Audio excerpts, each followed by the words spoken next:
Pagbasa mula sa aklat ni Propeta Isaías. Muling nagsalita si Yahweh kay Ahaz.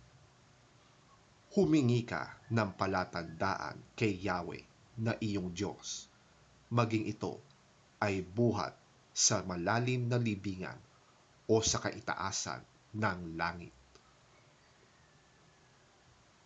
Ngunit sinabi ni Ahaz, hindi po ako hihingi. Hindi ko po susubukin si Yahweh. At sinabi ni Isaías, makinig kayo sa bahayan ni David.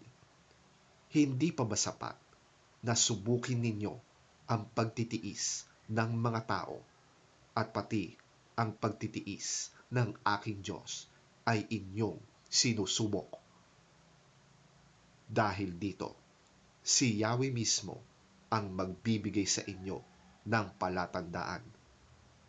Maglilihi ang isang dalaga at magsisilang ng isang sanggol na lalaki at tatawagin sa pangalang Emmanuel.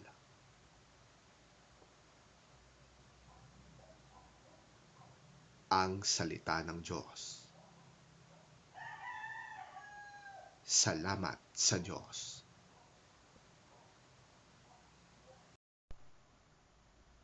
Pagbasa mula sa sulat sa mga Hebreo.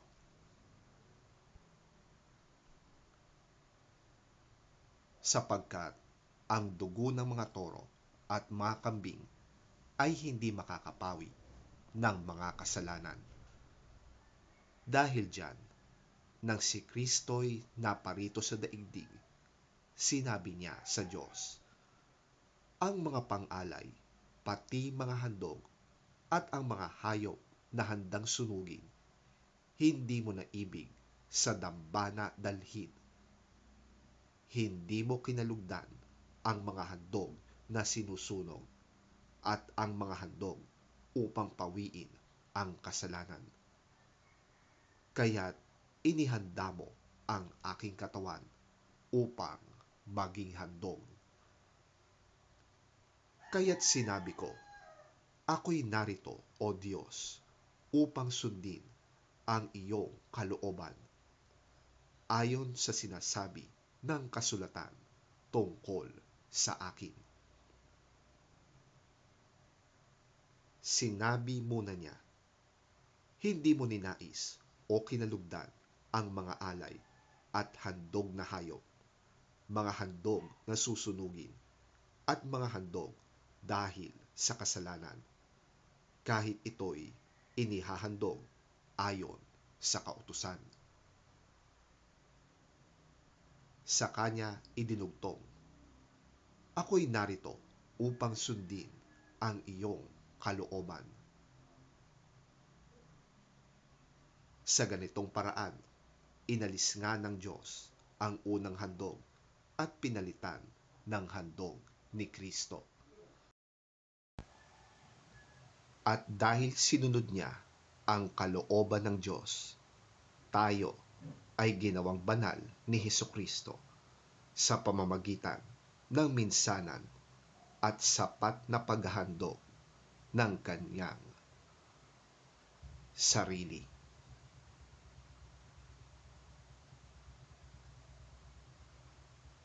Ang salita ng Diyos. Salamat sa Diyos.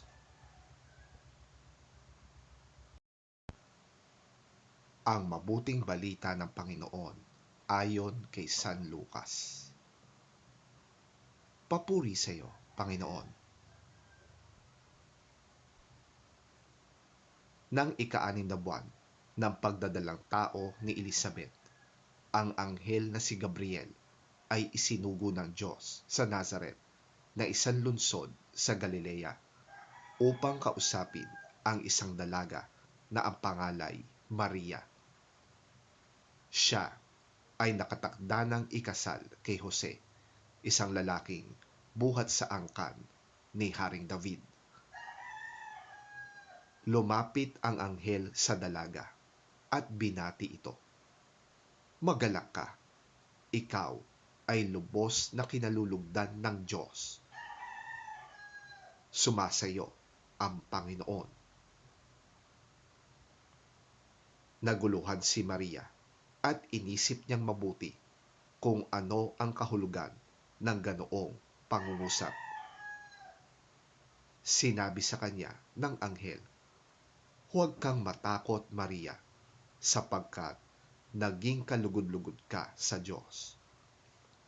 Makinig ka, ikaw ay maglilihi at manganganak ng isang sanggol na lalaki, at siya'y papangalanan mong Jesus. Siya'y magiging dakila at tatawaging anak ng kataas-taasang Diyos.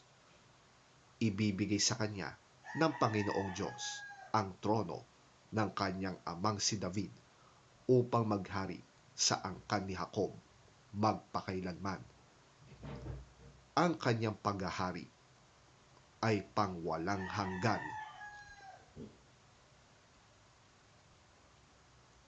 Paano pong mangyayari ito? Gayong ako'y isang birhen. Tanong ni Maria. Sumagot ang anghel, "Sasayo ang Espiritu Santo at mapapasailalim ka sa kapangyarihan ng kataas-taasang Diyos. Dahil dito, ang isisilang mo'y banal at tatawaging anak ng Diyos. Hindi ba't alam ng lahat na ang kamag-anak mong si Elizabeth ay baog? Gayon may naglihi siya at ngayoy ika-6 na buwan na ng kanyang pagdadalang tao kahit na siya'y matanda na, sapagkat walang anumang bagay na hindi kayang gawin ng Diyos."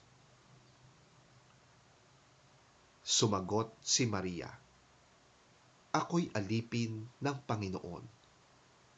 Mangyari nawa sa akin ang iyong sinabi." Pagkatapos, umalis na ang anghel.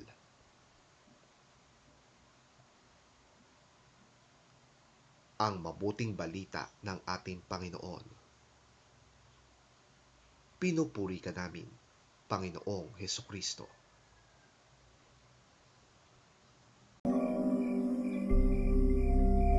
In the 6th month of Elizabeth's pregnancy, God sent the angel Gabriel to Nazareth, a town in Galilee, to a virgin pledged to be married to a man named Joseph, a descendant of David.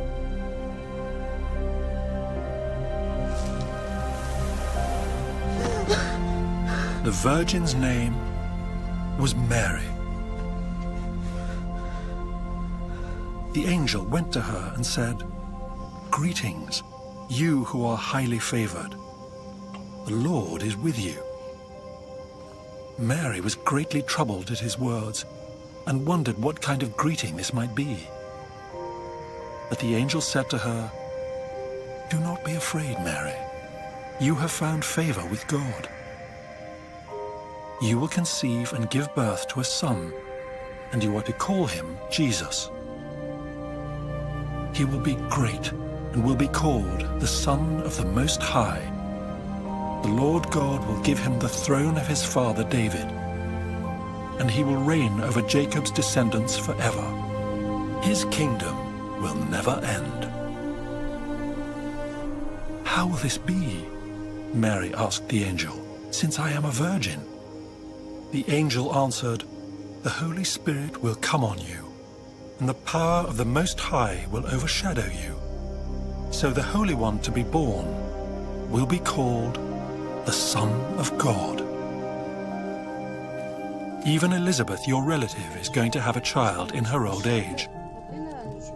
And she who was said to be unable to conceive is in her 6th month. For no word from God will ever fail." "I am the Lord's servant," Mary answered. "May your word to me be fulfilled." Then the angel left her.